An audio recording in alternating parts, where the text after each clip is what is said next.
Welcome to our tutorial on how to fix Roblox won't install on PC. 1. Re-download the Roblox installer.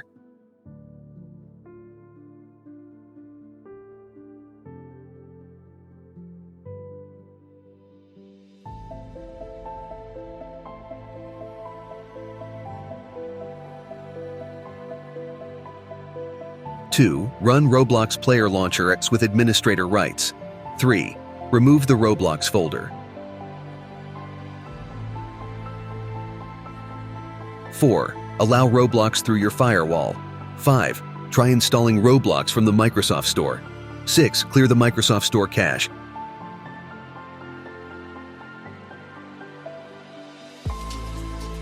Congratulations!